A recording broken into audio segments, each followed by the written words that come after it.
YouTube, what is going on? It's that NBA guy, Josh. It's Tuesday, July 1st, 2014. I can't believe it's July already. What a year it's been. But we're bringing you all the news in the NBA. And today's topic is, not as big as the free agent rumors and who's going to what team and is LeBron staying in South Beach, is Melo going to Chicago.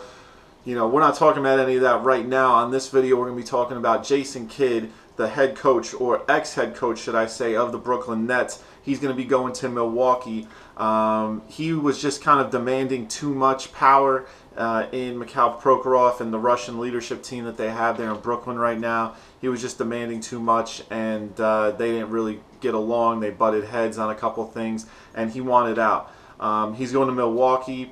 Two guys from New York that actually used to manage his money when he played for the New Jersey Nets. They already bought the team, and he has close ties to these guys, so he's going to be going to Milwaukee with them. Now, let me make a point real quick here.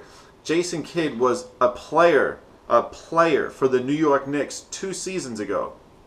Okay, so he had his NBA playing career. Most players, if they even want to get into a life after basketball, they have to wait their turn in line.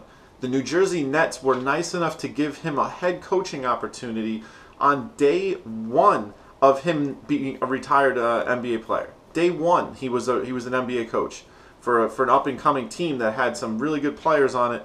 Paul Pierce, Kevin Garnett, Sean Livingston, Darren Williams, Joe Johnson, Brooke Lopez. They had a solid team.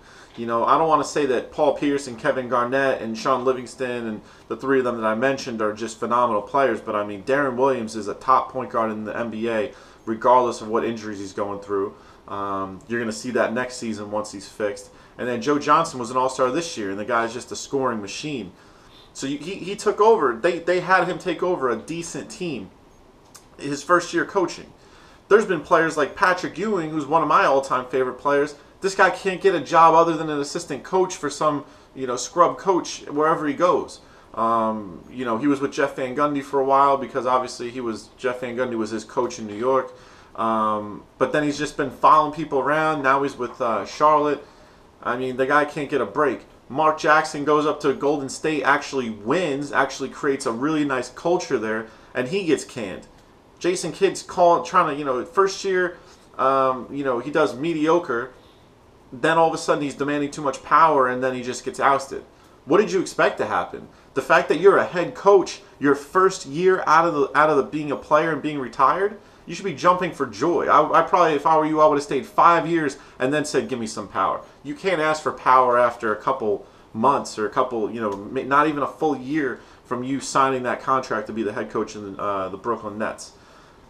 Obviously the guy has some mental issues. I loved him as a player, but for him to be, having this, he also had his name in the news years ago for beating his ex-wife when he also played for the Nets. I mean, what are you going to do with this guy? I mean, you cannot demand that kind of power when you have no legacy. I mean, yeah, you were a great player. Were you a good coach? We don't know. You had a decent run in your first year. I mean, you made it to the playoffs in a very weak Eastern Conference. You won the first round, and then, you lost in the second round to Miami. But, I mean, you also had really good players that you inherited. Most guys that are first-year coaches on teams, they don't come to a team that has solid talent. I mean, you had an all-star. You had a guy an all-star in Joe Johnson, a guy that's, every couple of years is an all-star in Darren Williams, and you have 2 Hall of Famers in Paul Pierce and Kevin Garnett, not to mention some really, really good role players like Teletovic, just a bunch of other players. Obviously they have Brooke Lopez was an all-star, and he was hurt the entire season, and they still did good. I mean, that shows you, he's a good coach, I guess, but I mean, you had solid talent on the team. Now, what's he going to do in Milwaukee? It remains to be seen. I can tell you what, I know for a fact, though, that Jabari Parker is probably a happy dude because, obviously, Jabari Parker went to Duke. He learned a lot of great stuff off Coach K. Now he's going to be going to Milwaukee, and regardless of what type of a person Jason Kidd is, he's going to be going there and learning a lot of basketball stuff from him. And, Jabari Parker has already let it known let it be known that he wants to stay in Milwaukee for life.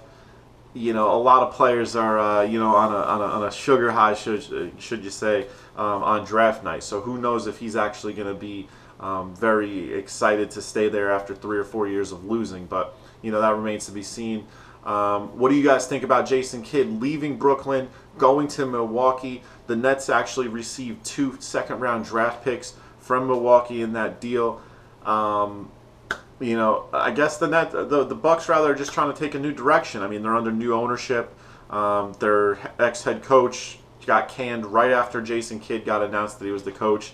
Not exactly the most professional way of doing it, but I guess, you know, when you make billions of dollars in the stock market and being a broker on Wall Street, you know, you don't get there by being an ethical person anyway. So, not a shocker there. What do you guys think? Drop it in the comments. This has been That NBA Guy Josh. I appreciate you guys watching. Everyone have a great day. And 4th of July is coming up. Everyone be safe this weekend, all right? Take care, guys. Peace.